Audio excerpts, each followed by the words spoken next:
예레미야 23장 29절 보시겠습니다.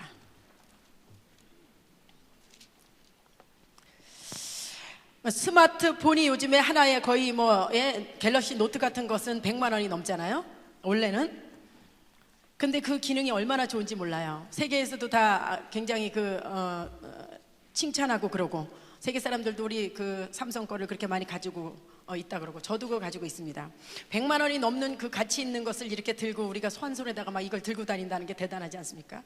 근데 아무리 기계가 좋고 많은 기능을 갖고 있다 할지라도 배터리가 충전이 안 되면 그건 아무짝에도 쓸데없는 고철덩어리밖에 안 된다는 사실이에요. 그런데 거기에 배터리가 충전이 딱 되면 그것은 엄청난 일을 할 수 있는, 미국 같은 데도 그냥 카톡으로 그냥 1초도 안 걸려서 착착착 왔다 갔다 대화가 되고요. 너무나 대단한 거 아닙니까, 그 기능이라는 것은. 근데 아무리 좋은 기능이 있어도 그걸 딱 배터리가 방전이 돼버리면 아무짝에도 쓸데없습니다. 우리도 마찬가지입니다. 성령에 충만한 역사, 성령에 붙들려서 쓰임받는 하나님의 일꾼이라면 정말 하나님의 역사로 위대한 일을 할 수가 있습니다. 어마어마한 위대한 일을 할 수가 있고, 하나님께서 크게 쓰실 수 있는 인물이 될 수 있지만, 그리고 정말 우리가 상상하지 못할 그런 엄청난 역사를 체험하고 경험하고 일으키고 살 수 있는 그런 인재들임에도 불구하고 성령 충만이 없는 성도는 정말 아무 능력도 없고, 보기에도 안타깝고, 남에게 상처만 주고, 얼굴도 시커멓고, 이렇게 산다는 거예요. 그래서 참 너무 안타까워요. 그래서 저나 여러분이나 방법 없어요. 우리는 진짜 아무것도 아닌 존재입니다. 성령 충만하지 않으면 아무것도 아닌 존재예요. 아무것도 아닌 존재. 아무것도 할 수가 없어요. 전도도 할 수 없어요. 기도도 할 수 없어요. 주의 일도 할 수 없어요. 아무것도 할 수 없어요. 남에게 좋은 영향도 끼칠 수가 없습니다. 그래서 어쩔 때만, 성령 충만할 때만 너무나 멋진 그리스도인으로 살 수가 있다는 것입니다. 그래서 여러분, 성령 충만으로 살지 않으면 정말 별 볼 일이 없는 그런 성도가 된다는 사실이에요. 오늘 그래서 성령님은 어떠한 분이신가에 대해서 말씀을 한번 보시겠습니다. 우리 합독하시겠습니다. 여호와의 말씀이니라, 내 말이 불같지 아니하냐, 바위를 쪄서 부스러뜨리는 방망이 같지 아니하냐. 하나님의 말씀을 받는 자세입니다. 여호와의 말씀이니라, 내 말이, 하나님의 말씀이 불같지 아니하냐. 하나님의 말씀은 불덩어리라는 것입니다. 불덩어리. 하나님의 말씀은 뜨뜻미지근하지 않습니다. 차갑지 않습니다. 불덩어리라는 것입니다. 뜨거워요, 말씀 자체가. 그래서 이 뜨거운 불덩어리의 말씀이 여러분이 제 안에 들어오면 뜨거워서 견딜 수가 없어야 된다는 거예요. 전도하고 싶은 뜨거운 열정이 일어나고, 기도하고 싶은 뜨거운 열정이 일어나고, 주님과 복음을 해서 충성하고 싶은 뜨거운 불같은 열정이 일어나야 된다는 것입니다. 여러분, 이 불덩어리가 여러분 안에 들어오면 얌전하게 신앙생활 할 수가 없어요. 펄펄 뛰면서 신앙생활 할 수밖에 없습니다. 빨갛게 달군 빨간 돌덩어리 하나, 빨갛게 달군 돌덩어리 하나 꿀꺽 집어 삼키면 아무리 얌전한 사람이라도 대굴대굴 굴고 펄펄펄펄 뛰게 될 겁니다. 왜 그럴까요? 뜨거워서, 속이 뜨거워서, 돌덩어리가 들어왔기 때문에 뜨거워서 견딜 수가 없는 거예요. 하나님의 말씀도 불덩어리라는 것입니다. 이 불덩어리 같은 말씀이 여러분 안에 들어오면 뜨거워서 견딜 수가 없어야 된다는 것입니다. 어떻게 미직지근한 신앙생활하고, 어떻게 미직지근하게 적당하게 아무렇게나 뜨뜻미지근하게 이렇게 신앙생활 할 수가 없다는 것입니다. 어떻게 미직지근하게 전도할 수가 있어요? 어떻게 미직지근하게 신앙생활 할 수가 있습니까? 정말 이 말씀이 여러분 안에 들어와서 여러분이 불같은 소원들이, 주님을 위해서 살고 싶은 불같은 소원들이 일어나시는 그런 시간이 되어야 되겠다. 이런 자세로 말씀을 받으셔야 된다는 것입니다. 바위를 쳐서 부스러뜨리는 방망이 같지 아니하냐. 하나님의 말씀은 단단한 반석 쳐서 부스러뜨리는 방망이라는 것입니다.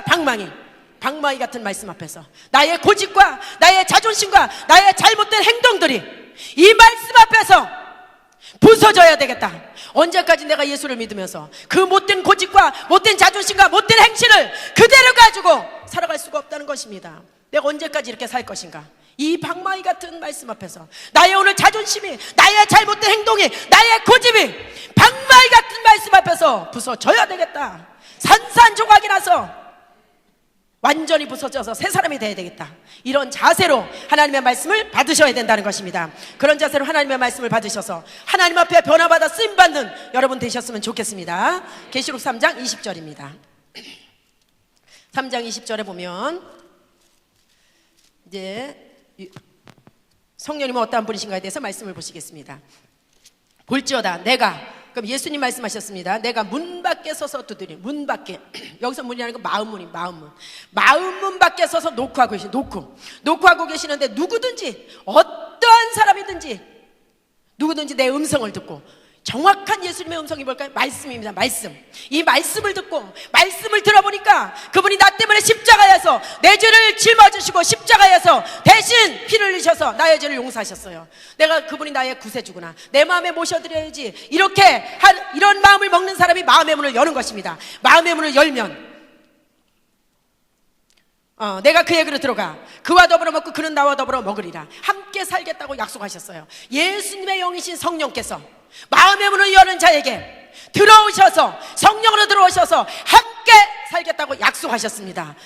그래서 우리가 하나님의 말씀을 듣고 마음의 문을 열어서 주님을 영접하는 자가 될 수 있다는 것입니다. 영접하는 자가 된다는 것입니다. 갈라디아서 4장 6절입니다 4장 6절에 너희가 아들이므로, 우리가 예수님 덕분에 아들 됐어요. 하나님의 아들이 됐습니다. 하나님의 아들의 영을, 그 아들의 영, 성령입니다. 성령을 우리 마음 가운데 보내사, 어디다 보내셨어요? 마음에다 보내셨어요. 아버지라 부르게 하셨느니라. 아빠, 아버지 하나님, 이렇게 부를 수 있도록 만들어 주셨어요. 누구를 보내셨어요? 성령이 보내셨어요. 누구에게 보내셨어요? 아들인 자에게 보내셨어요. 어디다 보내셨어요? 마음 가운데다 보내셨어요. 아들이 아닌 사람은 성령을 받을 수가 없습니다. 예수님의 피값으로 하나님의 아들 된 사람만 아들의 영이신 성령께서 들어와 계신다는 사실입니다. 그래서 예수님의 피로 구원받은 자에게만 성령님이 들어와서 그 마음 가운데 함께 계신다는 것입니다. 고린도전서 6장 19절입니다 6장 19절에 보면 너희 몸은, 우리의 몸은 우리가 하나님께로부터 받은 바, 우리의 몸은 하나님께로부터 받은 바, 너희 가운데 계신, 우리 가운데 들어와 계신 성령의 전인 줄을 알지 못하느냐. 우리의 몸은 성령님이 들어와 계시는 성전이라는 것입니다. 그걸 왜 알지 못하느냐? 너희 몸은 성전이지 않느냐? 성령님이 들어와 계신 성전이지 않냐? 그런데 왜 아닌 것처럼 살고 있냐 이거예요. 왜 알지 못하냐 이거죠. 성전인데. 너희는 너희 자신의 것이 아니라, 우리 자신의 것이 아니에요. 우리 몸 우리의 것이 아닙니다. 왜냐하면 값으로 산 것이 되었으니. 무슨 값이요? 예수님의 피값으로 사셨어요. 하나님께서 우리를 사셨어요. 무슨 값을 치르고 사셨어요? 무슨 대가를 치르고 사셨어요? 하나밖에 없는 독생자를, 우리를 대신해서 십자가에서 우리의 죄를 용서하시고 그 대가를 치르시고 우리를 사셨다는 것입니다. 그래서 우리는 우리 자신의 것이 아니에요. 여러분이나 저는 예수 믿기 전에는 우리 몸이 우리 거였었어요. 우리 맘대로 살아도 돼요. 내 맘대로 행동해도 돼요. 내가 하고 싶은 대로 살아도 됩니다. 어디든지 맘대로 가도 돼요. 그런데 이제는 우리는 그럴 자격이 없다는 것입니다. 왜냐? 팔린 자기 때문에. 하나님 앞에 하나님께서 사셨어요. 하나밖에 없는 독생자, 너무나 귀한 아들을 내어주시고 우리를 대신 사셨기 때문에 더 이상 우리는 우리 게 아니기 때문에 내 마음대로 살 수 있는 자격이 없습니다. 그런데 왜 구원받은 사람이 구원받기 전하고 똑같이 사느냐 말이죠.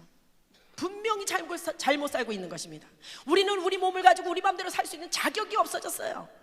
이제는 우린 더 이상 우리 마음대로 살 수 있는 자격이 없고 하나님의 영광만을 위해서 살아야 된다는 것입니다.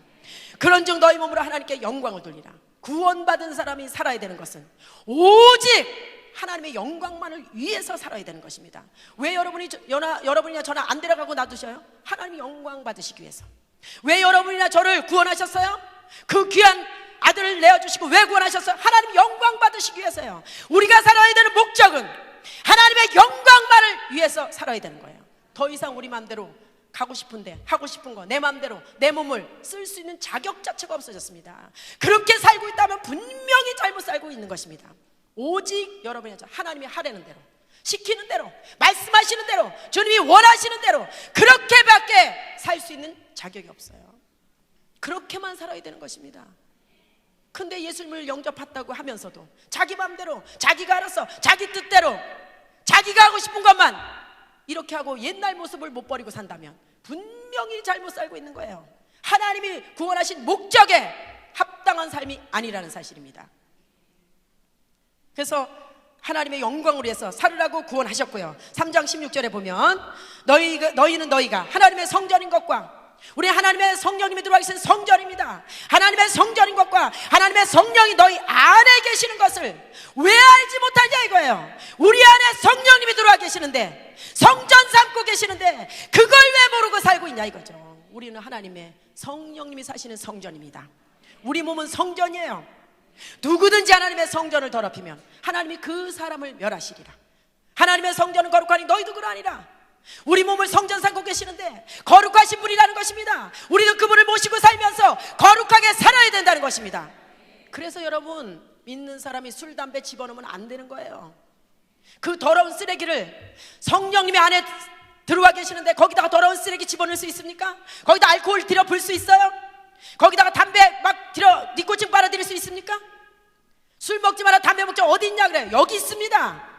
성령님이 계시는 성전에 더러운 거 집어넣으면 안 된다는 거예요. 한 잔은 괜찮게 한 잔도 안 됩니다.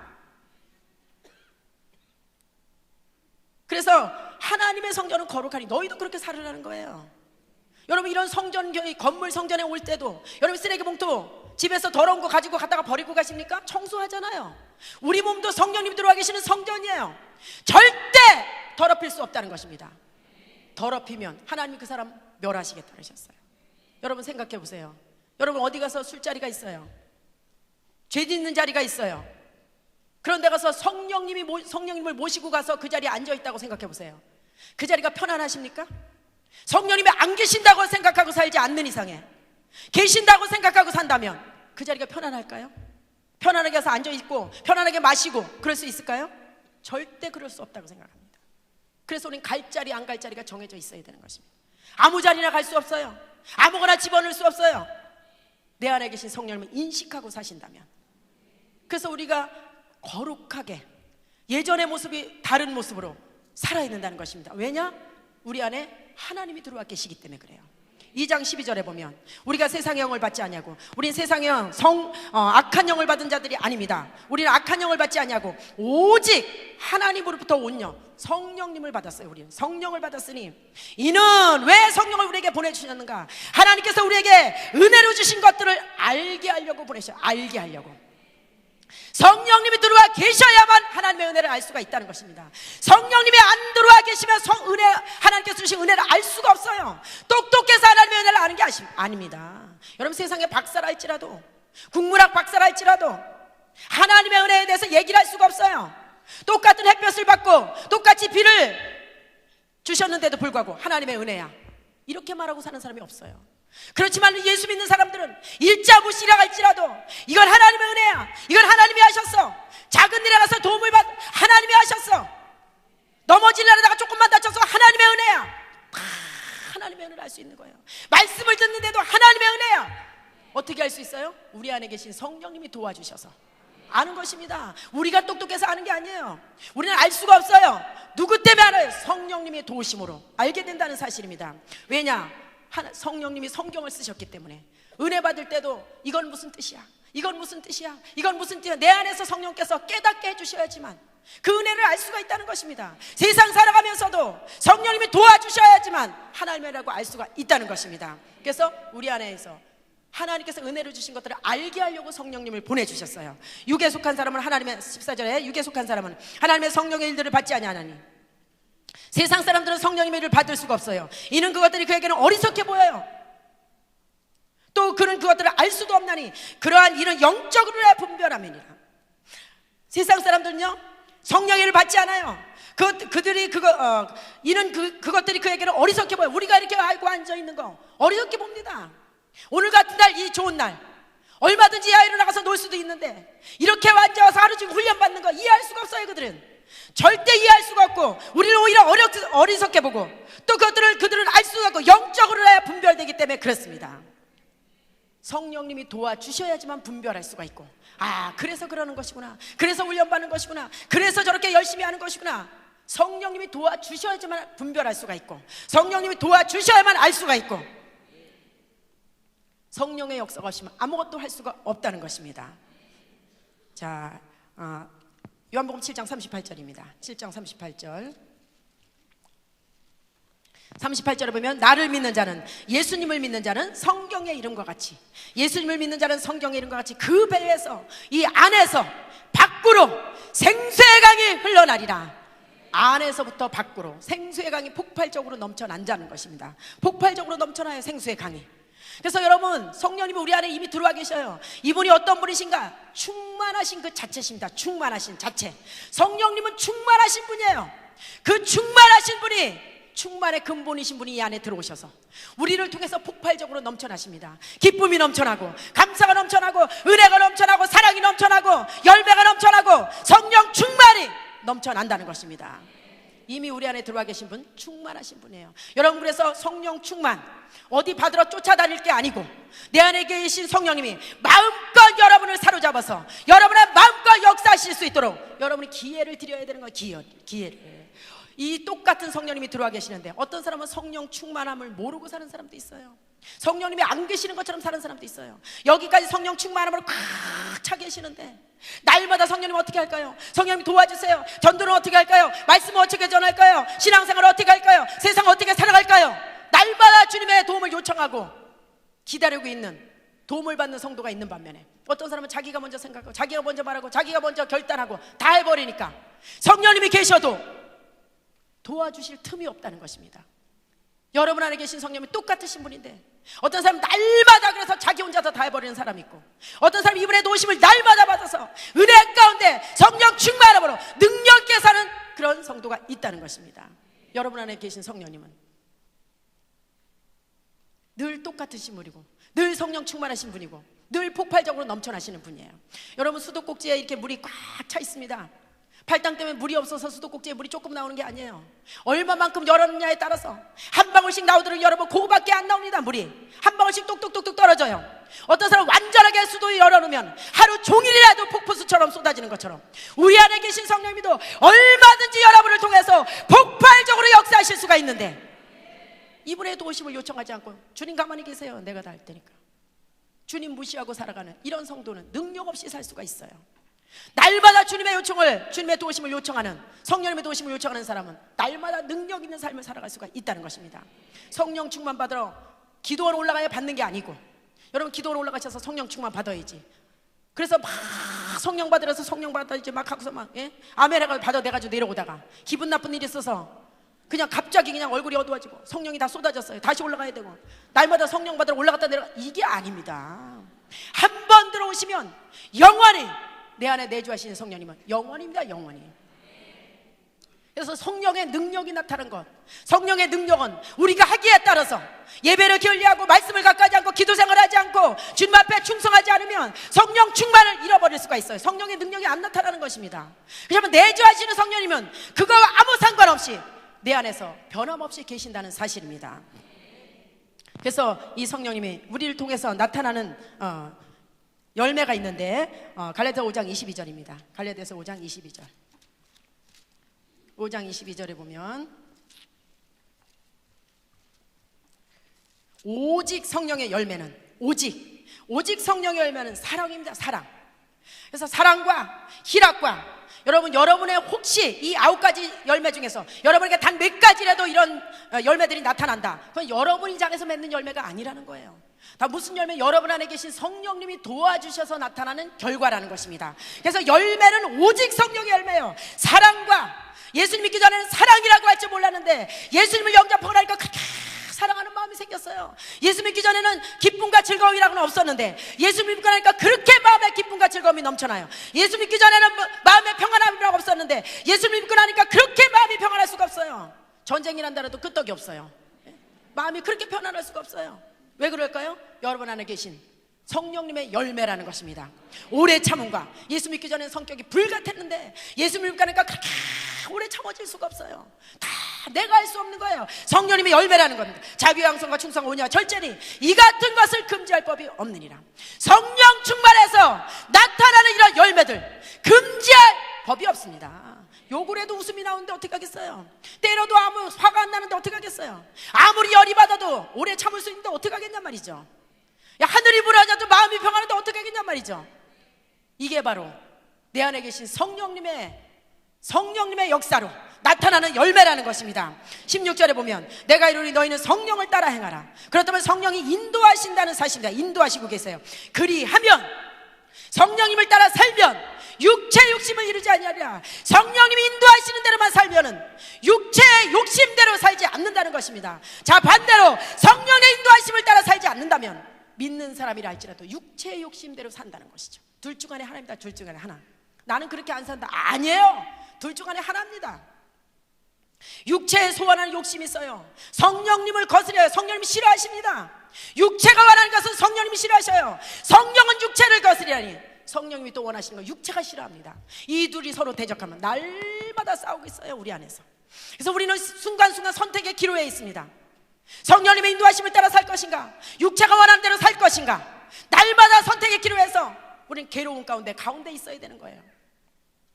이 둘이 서로 대적함으로 너희의 원하는 것을 하지 못하게 합니다. 정말 성령의 인도하심을 따라 살기를 원하는데 육체가 끌어내려서 그렇게 못 살게 하고, 육체가 원하는 대로 즐기고 싶은데 여러분 안에 계신 성령님이 여러분 마음 편하게 놔두질 않는단 말이죠. 날마다 가운데서 우리는 선택하고 살아야 되는 것입니다. 오늘 여기 훈련 오실 때도 아침에 일어나서 피곤하셨을 거예요.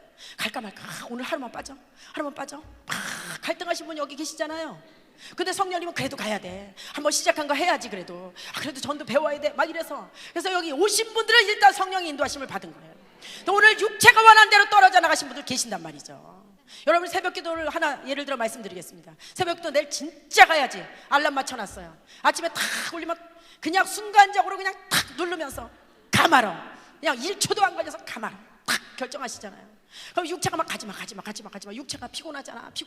오늘만 빠져, 피곤하잖아. 오늘 날씨도 춥대는 피곤하잖아. 계속 육체가 그래요. 근데 성령님, 여러분 안에 계신 성령님 가야 돼. 그래도 기도해야 돼, 가야 돼. 그래서 육체가 원하는 대로 그냥 에라 모르겠다 딱 누워버렸어요. 그럼 2시간 동안 잠 푹 주무십니까? 계속 갔어야 되는데 아우 갔어야 되는데 난 이거밖에 안 돼, 갔어야 되는데 막 계속 괴로워서 잠도 못 주무시면서 안 오기만 한 거예요. 육체가 원하는 대로 해서. 그리고 일어나면 얼마나 마음이 불편해요. 갔어야 되는데 난 왜 또 실패했어, 난 이거밖에 안 돼. 그래서 여러분 성령의 인도하시는 바가 되면 율법 아래 매이지 않는다. 율법 뭐예요? 죄를 깨닫게 하는 것입니다. 나는 죄인이야, 난 이거밖에 안 돼, 나는 부족한 사람이야. 늘 이렇게 정죄만 받고 사는 거예요. 근데 성령의 인도하신 대로 벌떡 일어났는데 너무나 육체가 피곤해서 가지 말라는데도 아니야, 기어서라도 나왔어요. 그럼 어때요? 결과가 돌아갈 때는 너무 잘했어, 오기를 잘했어, 역시 오길 잘했어. 결과가 너무 자유함이 있다는 것입니다. 여러분 성령의 인도하시는 대로 따라 살면은 결과가 좋아요, 결과가 기뻐요, 결과가 행복해요, 결과가 은혜스럽습니다. 그렇지만 여러분 육체가 원하는 대로 살면은 결과가 괴롭습니다. 마음이 괴롭습니다. 후회가 막심합니다. 그래서 여러분이 순간순간 어떻게 살아야 되는지 순간순간 여러분 결단에 달렸어요. 여러분이 분명히 성령의 인도하시는 대로 따라 살려면 틀림없이 육체는 수고해야 됩니다. 육체가 수고하지 않고는 성령의 인도하심을 따라 살 수가 없어. 몸이 움직여야 되니까. 그런데 육체가 원하는 대로 좀 편하게, 육신이 편하게 살려면 마음이 괴롭습니다. 마음이 하나 성령님이 괴롭게, 성령님이 가만 놔두질 않아요. 이렇게 했어야 되는데 이렇게 성령의 음성이 따로 있어요. 그러니까 둘 다 반대예요, 반대. 그래서 여러분 저는 처음에 결정했습니다. 나의 평생은 육체는 힘들게 살겠다. 대신에 주님이 기뻐하시는 삶을 살겠다. 그냥 내 마음이 편안하게 살겠다. 육체가 편안한 삶이 아니라 육체는 분명히 힘들겠지만 마음이 편하고 하나님이 기뻐하시는 삶을 살겠다. 이걸로 결정했어요. 그래서 제가 일이 많고 막 힘들어도 힘들다 이런 투덜거리는 게 없어요. 원래 그렇게 마음 먹었기 때문에. 근데 여러분이 육체가 편하게 살려면 마음은 늘 괴롭게 살아야 될 거예요. 둘 중 하나 결정하셔야 됩니다. 마태복음 10장 19절입니다. 또 성령님 우리 안에서 뭘 해주시냐면요, 마태복음 10장 19절. 10장 19절에 너희를 넘겨줄 때에 어떻게 전도 현장에 넘겨줄 때, 원수를 만났을 때, 말씀을 전해 나갔을 때 무엇이든지 다 포함이 되는 것입니다. 너희를 넘겨줄 때 어떻게 말하지? 또는 무엇을 말하지? 염려하지 말라 해서 염려하지 말라고. 왜 이렇게 염려하지 말라고 그러셨냐? 그때에 너희에게 할 말을 주시겠다 그랬어요. 언제? 그 순간에 할 말을 주시겠다 그랬어요. 말하는 너희가 아니라 너희 속에서 말씀하시느니 곧 너희 아버지의 성령이시니라. 자, 우리 안에 계시는 성령님이 언제 말씀해 주셔요? 위기를 만났을 때 그 순간에 말씀해 주시겠다 그랬습니다. 자, 미리 좀 말씀해 주시면 얼마나 좋겠어요. 주님 어떻게 할까요? 오늘 나가면 이런 사람 만날 거야, 이렇게 그 사람이 나오면 너 이렇게 말해라, 이렇게 알려주시면 얼마나 좋겠어요. 그런데 그렇게 안 하시고 우리가 먼저 나가서서 그 사람을 만나서 결정적인 순간에 위기를 만나서 할 말이 없을 때 딱 주셔서 한 방에 KO 시키시는 분이에요. 굉장히 성령님은 스릴 있게 역사하시더라고요. 그러니까 그 전에는 여러분이 먼저 나서셔야 돼요. 여러분의 몸이 움직이셔야 되고, 여러분이 그 사람 앞에 가서야 되고, 여러분이 먼저 입을 열어서 대화를 시작해야 되고, 그렇게 할 때 결정적인 순간에는 하나님이 하시겠다는 것입니다. 우리 자유의지가 먼저 있어야 돼요.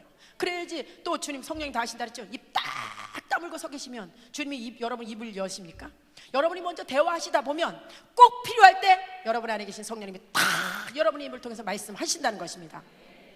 이 마이크가 여러분 오늘 여기 제가 서서 이렇게 말씀 전할 거라고 얘가 아침부터 걱정했겠습니까? 가만히 있었어요. 그냥 가만히 와서 쓰거나 말거나 가만히 있었어요. 그런데 이렇게 와서 제가 그냥 붙들고 제 맘대로 하는 거예요. 여러분 성령님이 여러분 안에 계시는데, 여러분 성령님이 다 해주신다는데 왜 여러분이 걱정하셔요? 전도 현장에서 뭐라 그러지? 어떻게 말하지? 말씀 어떻게 전하지? 걱정할 필요가 없어요. 여러분이 가서 성경 딱 펴놓고 말씀 전하기 시작하면 그때 성령께서 말씀해 주신다고 약속하셨어요. 여러분이 전도 현장에 가서 위기를 만났어요. 그때 성령께서 해주시겠다고 약속하셨습니다. 걱정하지 말라는 것입니다. 여러분 안에 성령 계시는 성령님 말씀도 해주시는 분이고, 또 뭘 해주시는가? 요한복음 14장 26절입니다 14장 26절에 보혜사, 보혜사는 건 나를 위로하시고 도와주시는 분이라는 것입니다. 도와주시고 위로해 주시는 분, 그분이 누구시냐면 곧 아버지께서 내 이름으로 보내실 성령입니다. 성령, 그분이 바로 성령이신데 그가 너희에게 모든 것을 가르쳐 주셔요. 모든 것. 여러분 모든 것에 빠질 게 뭐 있습니까? 전도하는 것도 가르쳐 주시고, 말씀 전하는 것도 가르쳐 주시고, 자녀를 양육하는 것도 가르쳐 주시고, 신앙 생활하는 것도 가르쳐, 구역원을 인도하는 것도 가르쳐 주시고, 다 가르쳐 주시겠다는 거예요. 사업하는 것도 가르쳐 주시고 다 가르쳐 주시겠다는 것입니다. 모든 것을 가르치시고 내가 너에게 말한 모든 것을 생각나게 하시리라. 생각도 나게 해주시겠다 그랬어요. 여기서 이렇게 말씀 배우면 다 잊어버린 것 같아요. 그렇지만 여러분이 집에 돌아가셔서 꼭 전해야 될 자리가 있어서 말씀을 펴고 전하다 보면 기가 막히게 여러분이 잊어버리고 살았었는데 다 생각나게 해주시고, 다 여러분의 입을 통해서 말씀해 주시는 분이라는 것입니다. 여러분의 입을 통해서 생각나게 해주시고, 말씀해 주시고, 가르쳐 주시고, 인도하시고, 열매 맺게 해주시고, 깨닫게 하시고, 알게 하시고, 다 성령님이 하시는 것입니다. 여러분 예수 믿는 사람은 할 게 사실 없어요. 우린 진짜 할 게 없습니다. 그냥 몸만 내드리면 돼요. 주님 마음대로 쓰세요. 그냥 주님 마음대로. 그럼 주님이 다 하십니다. 우리 도구 삼아 주셔서, 도구로 사용해 주신단 말이에요. 도구로. 사실은 우리가 할 수 있는 거 하나도 없습니다. 내가 뭘 하겠습니까? 아무것도 할 수 있는 게 없어요. 그분이 다 해주시겠다는 것입니다. 또 성령께서 뭘 해주시냐면 로마서 8장 26절입니다 8장 26절에 이와 같이 성령도 우리의 연약함을 도우시나니, 우리의 연약함을 도와주십니다. 연약함. 여러분이 연약한 것이 무엇입니까? 전도 훈련을 받으러 오셨지만 전도에 연약하십니까? 그 부분을 하나님께서 도와주시겠다 그랬어요. 말씀하시는 게 연약하세요? 그걸 도와주실 거예요. 여러분이 대화 인간관계 하는 게 연약하세요? 그 부분을 도와주실 것입니다. 기도하는 게 연약하다면 그 부분을 도와주시고, 육체가 연약해 그 부분을 성령께서 도와주실 것입니다. 우리는 마땅히 기도할 바도 알지 못해요. 진짜 이게 하나님이 원하시는 기도인지, 이게 맞는 기도인지, 잘못된 기도인지, 어떻게 기도해야 되는지 이 문제를 놓고 알 수가 없지만 성령께서 말할 수 없는 탄식으로, 오직 성령께서 말할 수 없는 탄식으로 우리를 위하여 친히 간구해 간절히 기도해 주시는 분이에요. 여러분 이 세상에 어떤 사람이 우리를 위해서 이렇게 기도할 수가 있습니까? 우리도 우리 자신도 우리 앞길을 모르기 때문에, 앞에 어떤 일이 우리에게 벌어질지 모르기 때문에 우리 자신을 놓고도 기도하기가 어렵습니다. 그런데 성령님은 우리의 죽는 날까지 아시는 분께서, 앞길을 다 아시는 분께서 나보다 더 간절한 모습으로 나를 위해서 기도해 주시고 계시는 분이시라는 것입니다. 연약함을 도와주시는 분, 나를 위해서 나보다 더 간절한 마음으로 기도해 주시는 분, 이분이 바로 여러분이나 제 안에 계신 성령님이시라는 것입니다. 에베소 4장 30절입니다 에베소 4장 30절에 보면 하나님의 성령을 근심하게 하지 말라. 근심하게 하지 말라. 성령님은 근심도 하신다는 근심. 성령님은요 여러분이나 제 안에서 인격적이신 분이십니다. 그냥 가만히 이렇게 여러분이 어떻게 살든지 그냥 가만히 계신 분이 아니라 안타까워하시는 분이에요. 여러분 안에서 제가 저렇게 살면 안 되는데, 저렇게 게으르면 안 되는데, 저렇게 나약하면 안 되는데, 저렇게 죄지면서 살면 안 되는데, 여러분 안에서 근심하고 탄식하시는 분이에요. 여러분 안에 계신 성령님이 여러분을 바라보시면서 근심하신다면 지금 여러분 잘못 살고 있는 것입니다. 복이 없다는 것입니다. 그러나 여러분 안에 계신 성령님이 여러분을 바라보시면서 정말 기뻐하신다면 여러분이 바르게 살고 있다는 것이고 여러분 복된 성도라는 것입니다. 그 안에서 너희가 구원의 날까지 인치심을 받았느니라. 여러분 안에 계신 성령님이 여러분을 보면서 기뻐하실 수 있도록 게으르지 않고 전도 현장에서 담대하게 주님 앞에 충성된 대로 섰을 때 얼마나 성령님이 기뻐하시겠냔 말이죠. 그러는 날마다 믿는 사람이면서도 예수님의 제자라고 하면서도 두루러서 게으른 그런 성도를 본다. 얼마나 안타까워하실까요? 죄 짓는 자리에 돌아다니면 얼마나 안타까워하실까요? 쓸데없는 데 시간 낭비하면 얼마나 안타까워하실까요? 여러분 자신이 더 잘 아시잖아요. 아, 주님이 요즘에 나를 보시면서 기뻐하실 것 같다. 주님이 나를 보시면서 안타까워하실 것 같다.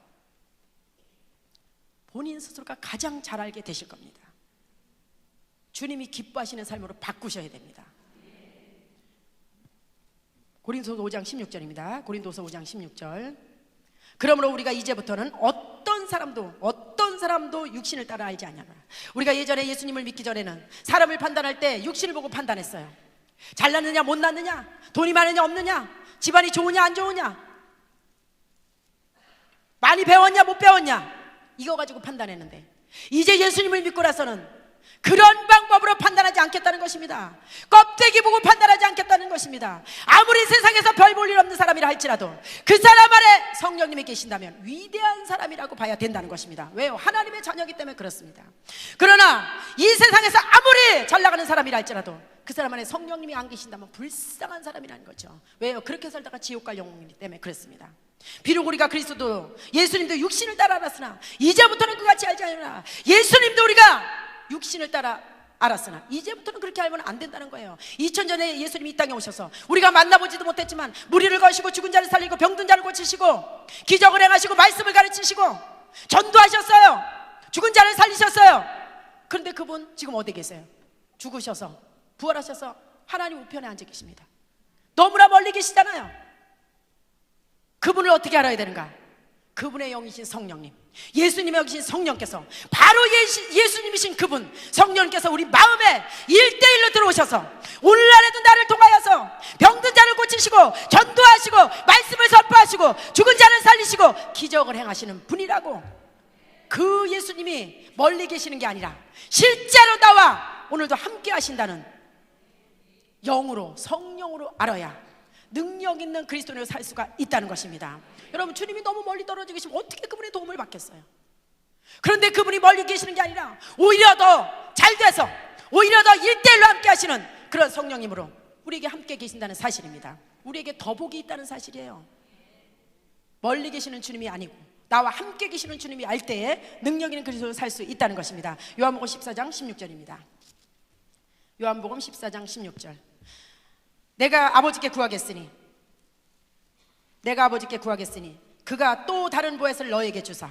자, 영원토록입니다. 영원토록 너희와 함께 있게 하시는, 영원토록. 영원이라는 건 끝도 없이. 이래서 성령님이 들락날락 하시는 분이 아니라는 거예요. 우리가 만약에 성령님이 수시로 들락날락 하신다면 어떻게 믿고 전도 현장에 나가서 일을 할 수가 있겠습니까? 어떻게 담대하게 일할 수 있고 어떻게 담대하게 전도할 수가 있겠어요? 그런데 이분은 영원히, 한 번 들어오시면 영원히 함께 있게 하시겠다 그랬습니다. 그는 성령님은 진리의 영이라 세상 사람들은 능히 성령님을 받지 못하나니 이는 성령님을 보지도 못해요. 세상 사람들은 또 세상 사람들은 성령님을 알지도 못해요. 그러나 너희는 성령님을 아나니 우리는 성령님을 알아요. 그는 성령님은 너희와 함께 거하시며 또 너희 속에 계시겠습니다. 우리 속에 들어와 계신다는 사실입니다. 성령님은. 세상 사람도 성령을 볼 수도 없어요. 알지도 못해요, 성령님을. 그러나 우리는 성령님을 알아요. 우리 속에 함께 계시고 언제까지 영원토록 계실 거기 때문에 거하신다는 것은 좌정하시고 아주 자리 잡고 계신다는 것입니다. 안 떠날 거기 때문에 아주 내 안에서 영원히 함께 계실 것이기 때문에 아주 자리 딱 잡고 흔들림이 없이 계신다는 사실이에요. 그래서 우리는 언제든지 이분이 함께 계신다는 그 능력을 힘입어서 어디든지 가서 담대하게 전도도 하고 말씀도 전하고 세상도 담대하게 이기면서 살아갈 수가 있다는 것입니다. 히브리서 13장 5절입니다. 13장 5절이요. 돈을 사랑하지 말고 있는 바를 족한 줄 알라. 있는 바를 족한 줄 알았어요. 그가 친히 말씀하시기를 내가 결코 너희를 버리지 않으며 절대로 우리를 버리지 않겠다 그랬습니다. 하나님이 떠나지 아니하리라. 너희를 떠나지 아니하리라 하셨느니라. 떠나지도 않겠다고 말씀하셨습니다. 절대 하나님이 우리를 떠나지 않고 버리지도 않겠다고 말씀하셨어요. 그러므로 그렇기 때문에 우리가 담대하게 말할 수가 있습니다. 누구 앞에서나 담대하게 말할 수가 있어요. 왜요? 하나님이 나를 안 떠나고 도우시기 때문에, 나를 안 버리고 도우시기 때문에. 누가요? 하나님이, 천지만물을 창조하신 하나님이 안 떠나고 도와주시기 때문에, 그분의 백그라운드에 힘입어서 누구에게서나 담대하게 말할 수 있는데, 주는 나를 돕는 이시니 내가 무서워하지 아니하겠노라. 사람이 내게 어찌하려 하노라. 여러분, 왜 전도 현장에서 왜 전도 못해요? 왜 말 못해요? 사람이 무서워서, 사람이 겁나서 말 못하는 거 아닙니까? 여러분, 이 세상에 사람보다 더 대단한 사람, 하나님보다 더 대단한 사람이 어디 있습니까? 다 피조물인데, 하나님이 만든 다 피조물인데, 하나님을 모시고 가서, 창조자를 모시고 가서 피조물 앞에서 벌벌 떨어요? 하나님 망신시켜드리는 성도입니다. 예수님을 전하는데 왜 여러분 사람 앞에서 떠냔 말이죠. 만드신 분을 모시고 갔는데 사람 앞에서 주님에 대해서 소개하는데 떨고 있어요. 그래서 전도자로 성공을 못하는 것입니다. 하나님이 도우시는 자가 사람 앞에서 떤다는 건 하나님 망신시켜드리는 성도라는 사실이에요. 전도자는 여기서부터 하나님 나와 함께 하신다. 이 세상에 하나님보다 위대한 사람은 없다. 그럼 끝나는 거 아니에요? 겁날 게 없잖아요. 그러면 무서울 게 없잖아요, 사람 앞에서. 그래서 우리는 담대한 전도자가 될 수 있다는 것입니다. 사람이 내게 어떻게 하겠어요, 여러분? 하나님보다 대단한 사람 없는데. 하나님 망신시켜드리는 성도가 아니라 하나님을 멋지게 선포하는 그런 전도자가 돼야 된다는 것입니다. 그래야 여러분, 사람이 여러분의 말을 들으면서 떨 수가 있고요, 담대하게 말할 때에 그들이 뭔가 충격을 받을 수가 있어요. 그런 전도자가 돼야지 여러분이 전도에 성공할 수가 있습니다. 세상 사람들이 봤을 때 나약한 전도자, 눈치 보는 전도자, 그래가지고는 전도할 수가 없습니다. 자, 여호수아 1장 5절입니다. 내 평생입니다. 평생에 너를 능히 대적할 자가 없으리니. 여러분의 저 평생에 보장받았습니다. 우리를 대적할 자가 없다 그랬어요. 왜냐하면 우리가 잘나서가 아니라 내가 하나님께서 모세와 함께 있었던 것 같이 너와 함께 있을 것이기 때문이라. 모세와 함께 계시던 하나님께서 오늘 이 시간에 나와 함께 계시기 때문에 나를 대적할 자가 한 사람도 없다는 사실입니다. 보장이 이미 된 삶이에요. 우리는 내가 너를 떠나지 아니하며 버리지 아니하리니, 내가 너를 떠나지 않고 버리지 않을 테니까 강하고 담대하라 했어요. 강하고 담대하라. 우리가 해야 될 일은 나약한 것이 아니에요. 강한 거예요. 믿는 사람이 강해야 됩니다. 담대해야 됩니다. 그게 하나님의 명령이에요. 여호수아한테만 이런 말씀하신 게 아니에요. 오늘날 나약한 사람들에게 얼마든지 강하고 담대해도 된다는 것입니다. 왜냐? 하나님이 함께 하시기 때문이라는 것이죠. 내가 그들의 조상에게 맹세하여 그들에게 주리라 한 이 땅을 이 백성에게 차지하리라. 오직입니다. 오직 강하고 극히 담대하여 나의 종 모세가 내게 명령한 그 율법을 다 지켜 행하고, 우로나 너무 잘 된다고 교만해지지 말고, 좌로나 너무 안 된다고 낙심할 것도 없다는 것입니다. 치우치지 말라. 그리하면 어디로 가든지 형통하리니. 여러분, 여기서 형통이라는 건 최고의 축복을 받게 될 것이라는 것입니다. 어디 가든지 흔들림 없이, 너무 안 된다고 낙심할 것도 없어요. 너무 잘 된다고 또 교만할 것도 없습니다. 그냥 한결같이 하나님이 나와 함께 하심으로 강하고 담대하게, 오직 강하고 극히 담대하게 살아가면 가는 데마다 되게 돼 있다는 거예요. 장소를 초월해서 최고의 복을 받게 된다는 것입니다. 9절에 보면 내가 내게 명령한 것이 아니냐. 명령하셨습니다. 해도 되고 안 해도 되는 거 아니에요. 명령이다, 명령. 강하고 담대하라. 이게 명령이에요. 하나님의 명령. 여러분, 그렇지 않은요, 나약하게 살면 안 됩니다. 강하고 담대하게 살아야 돼요. 강하고 담대하게 살아야 되는데, 마치 나약하게 사는 게 겸손한 것 같고, 마치 나약하게 사는 게 예의 바른 것 같고 착각하시면 안 됩니다. 여러분, 나약하게 살면 주님 무시하는 거죠. 강하고 담대하라 그랬는데 이게 하나님의 명령인데요. 그래서 강하고 담대하라. 두려워하지 말며 놀라지 말라. 내가 어디로 가든지 두려워할 것도 없어요. 놀랄 것도 없습니다. 어디로 가든지